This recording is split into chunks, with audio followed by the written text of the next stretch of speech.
10th ஸ்டாண்டர்டுக்கும் 12th ஸ்டாண்டர்டுக்கும் public exam time table November 4 சொல்கிறேன்னு சொல்லியிருக்காங்க. இந்த சூழலில் 10th ஸ்டாண்டர்ட் படித்தா வேஸ்ட்டு, 12th ஸ்டாண்டர்டை தான் படித்தா காலேஜ் போகிறக்காக படிக்கிறோம் அப்படின்னு ஒரு வதந்தி கிளம்புது. ஸோ இது நிறைய பேருக்கு 10th ஸ்டாண்டர்டோட முக்கியத்துவம் தெரியல. இந்த வீடியோவில் முழுக்க 10th ஸ்டாண்டர்டோட முக்கியத்துவமும் 12th ஸ்டாண்டர்டுக்கான முக்கியத்துவமும் என்னென்ன டிஃப்ரென்ஸு அப்படின்னு பேச போகிறோம். அப்போ தான் நீங்கள் ஒழுக்கமாக படிப்பீங்க. இன்றைக்கி கிராஷ் சீரீஸ் என்னால் போட முடியல, ஃபிசிக்ஸ் கிராஷ் சீரீஸ் முடிஞ்ச அளவுக்கு நைட் போடுறேன். ஏன் முடியலன்னா உடம்பு சரியில்லை கொஞ்சம், அதனால தான். அண்ட் ஆல்சோ என்னால் கான்சன்ட்ரேட் பண்ண முடியல தலைவலினால். ஸோ தட்ஸ் இட், வேறு ஒன்றும் இல்லை. நான் என்னது போடுறேன். அண்ட் கீழே அந்த லைக் பட்டன் கிளிக் பண்ணி வாட்ஸ்அப் சேனல் லிங்க்கில் ஜாயின் பண்ணுங்கள். இங்கே பாருங்கள், 10th ஸ்டாண்டர்டுங்கிறது SSLC அப்படின்னு சொல்லுவாங்க, ஸ்கூல் செகண்டரி லிவிங் சர்டிஃபிகேட் அப்படிம்பாங்க. ஸோ 10th ஸ்டாண்டர்டு தான் ஒரு பேசிக். ஒரு லைசன்ஸ் வாங்கணுன்னாலும் இன்றைக்கி 10th படிச்சிருந்தால் தான் ஒரு லைசன்ஸ் வாங்க முடியும். அந்த மாதிரி க்ரைட்டீரியா இருக்குது.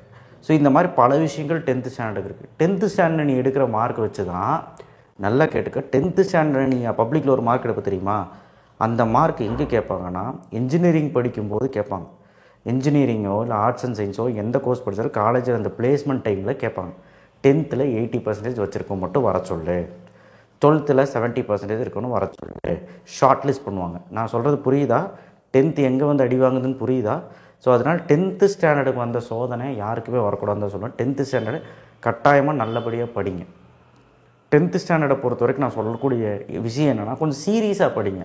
உங்களுக்கு நிறைய டைம் இருக்குது. நிறைய கொஸ்டின்ஸ் இம்பார்ட்டன்ட் போட்டிருக்கேன். மேக்ஸு, சயின்ஸு, சோஷியல் இம்பார்ட்டன்ட் போட்டிருக்கேன் மிட்டமுக்கு. இருந்தாலும் யாருக்கும் கண்ணுக்கு தெரிய மாட்டேது, என்கிட்ட கேட்டுகிட்டே இருக்கீங்க. நீங்கள் போய் சர்ச் பண்ணுங்கள், maths important question, Vivek maths and science second midterm அடிச்சிங்கனாலே நம்மளோடது வரும்.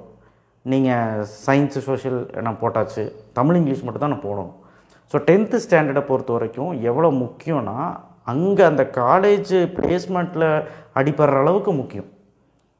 அதுக்கப்புறம் வேலை கிடச்சுன்னா அதுக்கப்புறம் அது வேறு பாடு, அது பிரச்சனை இல்லை. 10th ஸ்டாண்டர்டுங்கிறது இந்த அளவுக்கு முக்கியமாக படுது. ஆனால் இங்கே இருக்க மெச்சூரிட்டியே இல்லாமல் சில விஷயங்கள் நீங்கள் பண்ணுறீங்க. அடிக்ஷன், போதைப் பொருளுக்கு அடிமையாகிறது 10th ஸ்டாண்டர்டுலேருந்தே பையன் ஆரம்பிக்கிறான். நான் என்னங்கிறதெல்லாம் சொல்ல விரும்பலை, உனக்கு தெரியும் யாரெல்லாம் பண்ணிகிட்டு இருக்கேன், உனக்கு தெரியும். அதுக்கப்புறம் ரீல்ஸ் அடிக்ஷனு, அதுக்கப்புறம் தேவையில்லாத ஃப்ரெண்ட்ஷிப்பு, அதுக்கப்புறம் அப்பா அம்மா பேச்சு கேட்காது. இது எல்லாமே தேவையில்லாத குழப்பங்கள் உங்கள் வாழ்க்கையில் உண்டாக்கும். 10th ஸ்டாண்டர்டு புரிஞ்சுக்கோங்க. 10th ஸ்டாண்டர்ட் இப்போ தான் வளர்ந்துட்டுருக்கீங்க, மெச்சூரிட்டி இருக்காது. 12th மெச்சூரிட்டி வந்துருச்சு. 12th அவனே கேட்குறதில்ல, 10th ஸ்டாண்டர்ட் கேட்பீங்களா அப்படிங்கிற மாதிரி இருக்குது.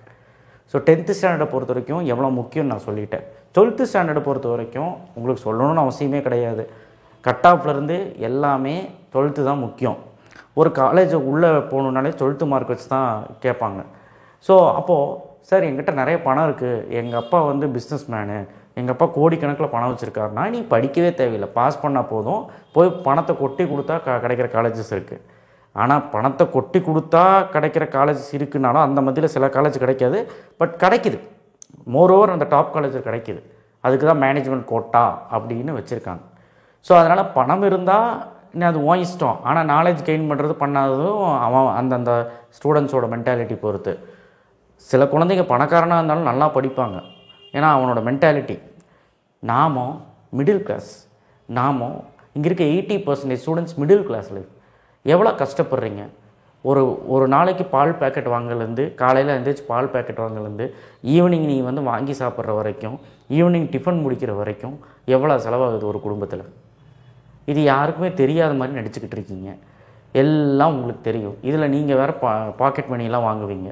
அவங்க எவ்வளவோ கஷ்டப்பட்டு சர்வே பண்ணுறாங்க டெய்லி ஒரு நாள் கொண்டு போகிறதுக்கு. இந்த குடும்ப சூழ்நிலை மாறணுமா வேண்டாமா 12th ஸ்டாண்டர்டுக்கு? அப்போ 12th ஸ்டாண்டர்டு பயில எல்லாமே ஒழுக்கமாக அந்த குடும்ப சூழ்நிலையை புரிஞ்சுக்கிட்டு, நம்ம என்ன படித்தா நம்மளை எல்லா தமிழ்நாடே திரும்பி பார்க்குற அளவுக்கு நல்லா படித்து, நல்ல ஒரு கட் ஆஃப், நல்ல ஒரு மதிப்பெண் எடுத்து ஸ்காலர்ஷிப்லேயோ இல்லை மெரிட்லேயோ போகிற வழியை பாரு. விஜய் கையில் அவாய்டு வாங்கிறது, இல்லை ஒரு ஸ்காலர்ஷிப் ஏதாவது போகிறது, என்ன நிறையா இருக்குது. நல்லா படித்தா அதுக்குன்னு விஜய் சார்கிட்ட அவார்டு வாங்குறதுக்காக படிக்கணும்னு சொல்லலை. நான் இப்போவும் சொல்கிறேன், உன் குடும்ப சூழ்நிலை மாறணுன்னா நீ கண்டிப்பாக நல்லா படிக்கணும். இல்லை இப்படியே தான் உன் குடும்பமும் இருக்கணும் நீயும் இருக்கணும்னு முடிவு பண்ணிட்டீங்கன்னா படிக்க வேண்டாம். நான் முதல்லேருந்தே சொன்னது தான், போதைப் பொருள், தப்பான சவகாசம், தப்பான செயற்கை சவகாசம் எல்லாம் ஒன்று தான். Addiction, reels addiction, game addiction எது வேணாலும் இருக்கலாம். இல்லை ஏதாவது தேவையில்லாத விஷயங்களில் மாட்டியிருக்கலாம். வெளியே போகிறதுனா போய்க்கோங்க, தப்பு கிடையாது, எக்ஸ்ப்ளோர் பண்ணுங்கள். பட் வெளியே மட்டுமே சுற்றிட்டு இருக்காதீங்க. ஏன்னா பப்ளிக் எக்ஸாம் 10th 12th ரொம்ப முக்கியம். எல்லா இடத்துலையும் இப்போ ஜேஇ எக்ஸாமுக்கு கூட 75% இருந்தால் தான், ஒரு மாணவனுக்கு இருந்தால் தான் ஜேஇ எக்ஸாம் கிளியர் பண்ணி என்ஐடியிலையோ இல்லை வந்து IIITலையோ படிக்க முடியுது.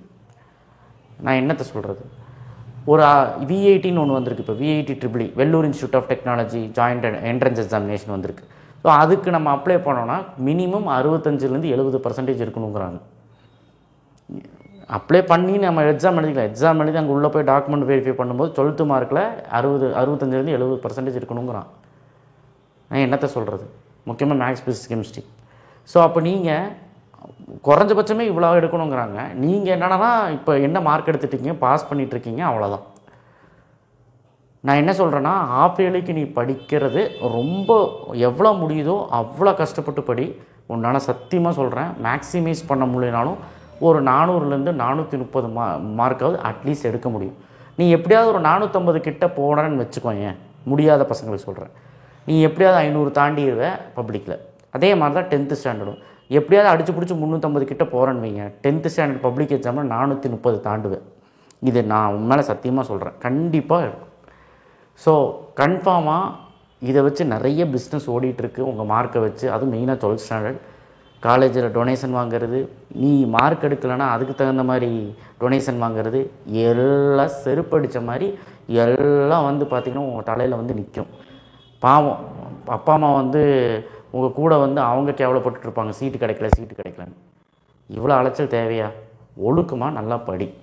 இதை சொல்கிறக்காக தான் இந்த வீடியோ போட்டேன். இன்றைக்கி கொஞ்சம் தலைவலியாக இருக்குது. மேக்ஸ் கிளாஸ் சீரிஸ் நாளைக்கு போடுறேன். என்னால் சரியாக இன்றைக்கி வீடியோ போட முடியல.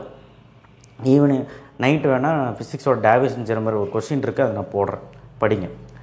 ஸோ இம்பார்ட்டன்ட் கொஷின்ஸ் போட்டுட்டு தான் இருக்கேன், எல்லாமே போட்டிருக்கு ஆல்ரெடி. இருந்தாலும் தெளிவாக எல்லா செகண்ட் மிட்டமுக்கு என்ன வருமோ அது இனி போடுறேன். வரும், நாளையிலேருந்து அப்படியே வரும். ஏன்னா 10ஆம் தேதி எக்ஸாம்னு சென்னைக்கு வேறு அறிவிச்சிட்டாங்க செகண்ட் மிட்டம். ஸோ எல்லா டிஸ்ட்ரிக்டும் அறிவிச்சிட்டு வராங்க. ஸோ அதனால் தயவுசெய்து செகண்ட் மிட்டமில் என்ன படிக்கணுமோ அதை நல்லா ஃபோக்கஸ் பண்ணி படிங்க. அதுக்கப்புறம் ஹாஃப் இயர்லி. நான் ஏதாவது தப்பாக பேசியிருந்தால் மன்னிச்சுங்க, உங்கள் நல்லதுக்காக தான் எல்லாம் சொன்னேன். நன்றி, வணக்கம், தேங்க்யூ. நல்லா படிங்க, கன்சிஸ்டன்சியாக சாயங்காலம் உட்காந்து படிங்க. காலையில் 5 மணிக்கு எந்திரிங்க, நேரமாக தூங்குங்க, நல்லா சாப்பிடுங்க, வீட்டில் மட்டுமே சாப்பிடுங்க. கெட்டதுக்கு துணை போகாதீங்க, கெட்டது பண்ணாதீங்க. முடிஞ்ச அளவுக்கு எல்லாத்தையும் அவாய்ட் பண்ணிவிட்டு அப்பா அம்மாவுக்கு நல்ல பிள்ளையா இருங்க. நன்றி.